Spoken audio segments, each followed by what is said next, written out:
నమస్తే అండి, welcome to our channel సలాం సైనిక. నార్మల్గా మన ఎక్స్ సర్వీస్మెన్స్కి సెంట్రల్ గవర్నమెంట్లో ముఖ్యంగా రైల్వేస్లో 10%, అలాగే పిఎస్యూ సెక్టర్, బ్యాంకింగ్ సెక్టర్లో 14.5% రిజర్వేషన్ అనేది ఇవ్వడం జరుగుతుంటుంది. అలాగే మన రెండు తెలుగు రాష్ట్రాలు తెలంగాణ, ఆంధ్రాలో 2 to 3% రిజర్వేషన్ అనేది ఉంది. అంటే ఓవరాల్గా మన ఇండియాలో అన్ని స్టేట్స్ కంటే కూడా ఆంధ్ర, తెలంగాణ, కేరళలో చాలా తక్కువ రిజర్వేషన్ అనేది ఇవ్వడం జరుగుతుంది. ఇక విషయానికి వస్తే డిజబుల్డ్ ఎక్స్ సర్వీస్మెన్ ఏ పోస్టులకు అప్లై చేయొచ్చు, ఎక్కడెక్కడ ఎంత రిజర్వేషన్ ఉందని చెప్పేసి మన ఎక్స్ సర్వీస్మెన్ అడగడం జరిగింది. ఇక విషయానికి వద్దాము.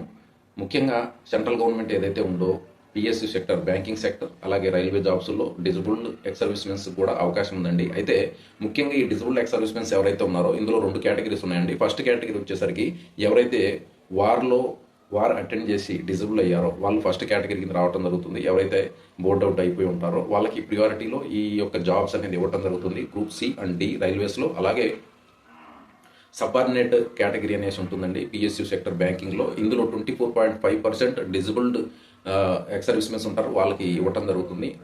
డిజబుల్డ్ ఈ సబార్డినేట్ కేటగిరీ అంటే ఎవరైతే ప్యూన్, అటెండెంట్ ఇలా ఉంటారు కదా, 8th నుంచి 10th క్వాలిఫికేషన్ మాత్రం ఇక్కడ అవసరం అవుతుంది. రెండో విషయం వచ్చేసరికి ఆర్మీ డిగ్రీ కూడా ఇక్కడ వ్యాలిడ్ ఉంటుంది అనమాట. చాలా మందికి చాలాసార్లు ఈ డౌట్ వచ్చి ఉంటుంది, ఆర్మీ డిగ్రీ అనేది సివిల్లో యూజ్ అవుతుందా లేదా అనేది. ఈ ఆర్మీ డిగ్రీ అనేది maximum central and PSC sector, banking సెక్టర్లో మనకి యూజ్ అయ్యే అవకాశం ఉంది. కానీ మన స్టేట్ గవర్నమెంట్లో మాత్రము ఇవి యూజ్ అయ్యే అవకాశ సందర్భాలు అనేవి చాలా తక్కువ అనమాట.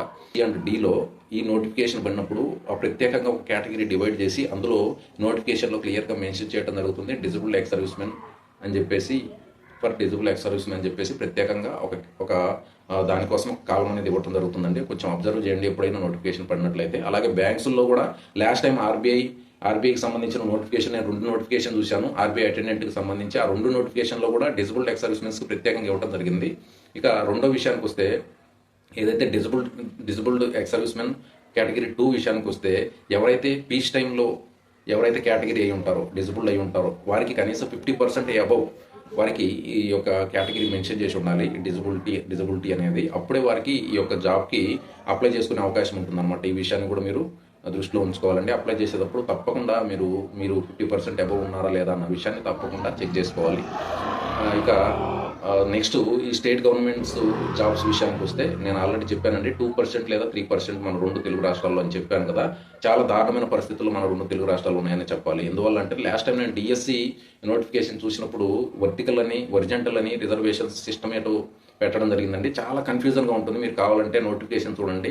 ఎంతమందిని క్వైరీ చేసినా కూడా మీకు ఫుల్ క్లారిటీ అనేది ఆ నోటిఫికేషన్ గురించి, మన రిజర్వేషన్ గురించి మనకు అర్థమే అవ్వదు అందులో. ఇంకా మూడోది తీసేసరికి వర్టికల్, హారిజెంటల్ రిజర్వేషన్తో పాటు ఇంకోటి రోస్టర్ పాయింట్స్ అనేది తీయడం జరిగిందండి. ఇది ఇంకా దారుణం, మనకు అర్థమే అవ్వదు. ఇది ప్రతి 100 పోస్టులకి ఒక పోస్ట్ని 1-2 పోస్టులని మనం తీయటం జరుగుతుంది. కానీ అది ఎన్ని జిల్లాలకు ఏంటి అనే విషయం కూడా ఇందులో క్లారిటీగా మనకు అర్థమవ్వదు.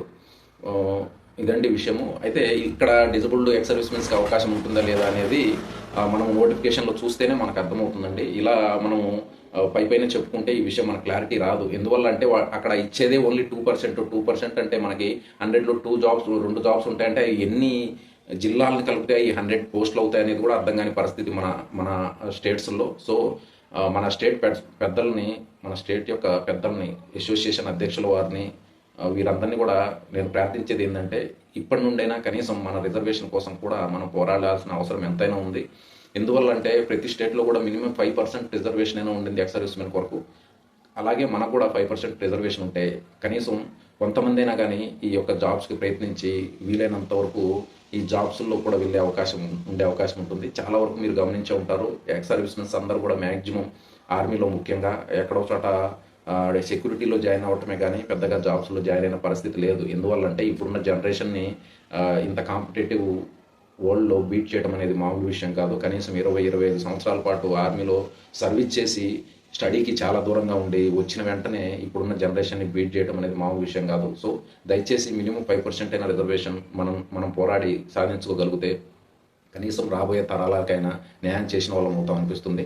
ఇదండి వీడియో. ముఖ్యంగా డిజబుల్డ్ పర్సన్స్కి బ్యాంక్స్లో అలాగే రైల్వేస్లో వారికి ప్రత్యేకంగా రిజర్వేషన్ అనేది ఉంది. అందులో మీరు ఎటువంటి డౌట్ పెట్టుకోవాల్సిన అవసరం లేదు. కానీ ఎట్టి పరిస్థితుల్లో ఆ నోటిఫికేషన్ రిలీజ్ అయినప్పుడు మాత్రము మొత్తం నోటిఫికేషన్ అనేది చెక్ చేసి మరీ అప్లై చేసుకోవాల్సిన అవసరం ఎంతైనా ఉంది. ఫస్ట్ ప్రియారిటీలో డిజబుల్డ్ కేటగిరీ వారికి ఎవరైతే బోర్డ్ అవుట్ అవుతారో వాళ్ళకి ఫస్ట్ ప్రియారిటీ ఇవ్వడం జరుగుతుంది. రెండో కేటగిరీలో ఎవరైతే 50% అబోవ్ వారి డ్యూటీలో ఉన్న టైంలో వాళ్ళకి ఏదైతే ఈ డిజబుల్ అవుతారో 50% అబోవ్ డిజబిలిటీ వారికి ఇచ్చి ఉంటారో అలాంటి వారికి ప్రియారిటీ ఉంటుందండి. ఇదండి వీడియో. మరో వీడియోలో మళ్ళీ కలుద్దాం. Thank you for watching this video. జై హింద్.